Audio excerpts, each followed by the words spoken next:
আসসালামু আলাইকুম এভরিওয়ান।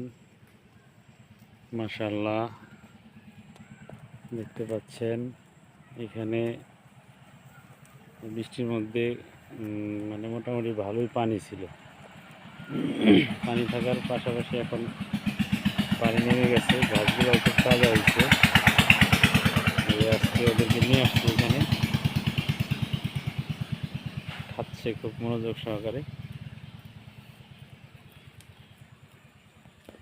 তবে এই ঘাসগুলো খাওয়ানোর রিস্ক আছে। রিস্ক বলতে কি, এই যে বৃষ্টি পরবর্তী ঘাসগুলোর মধ্যে অনেক রকমের কৃমি থাকে, ছোট ছোট কৃমি থাকে, যেগুলো কৃমিতে অ্যাটাক করে। যার কারণে বিশেষ করে যখন চড়াই খাওয়ানো হয়, চড়াই খাওয়াইলে যেগুলো মাঠে চড়ানো হয়, অবশ্যই প্রতি 2.5 মাস 3 মাসের মধ্যে কৃমিনাশক করা বাধ্যতামূলক।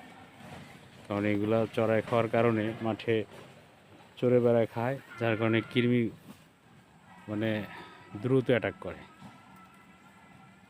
এজন্য অবশ্যই যারা মাঠে এভাবে আমার মতো ছেড়ে লালন পালন করবেন, অবশ্যই তারা প্রতি 2.5 থেকে 3 মাস পর পর আপনার কৃমিনাশক করাইতে হবে। আলহামদুলিল্লাহ, দেখতে পাচ্ছেন আমার প্রত্যেকটা ছাগল, ভেড়া, গারল সবগুলোই মাশাআল্লাহ খুব সুস্থ আছে এবং সুন্দর। আবার প্রতি 15 দিন পর পর, মাসে 2 বার, গরম বেশি পড়লে 3 বার 4 বারও গোসল করাই। এই যে গতকালকে সবগুলোকে গোসল করাই দিছি। দেখেন সবগুলা মাশাআল্লাহ অনেক কিউট লাগতেছে। বিশেষ করে যে বাচ্চাটা দেখছেন, সুন্দর একদম হোয়াইট।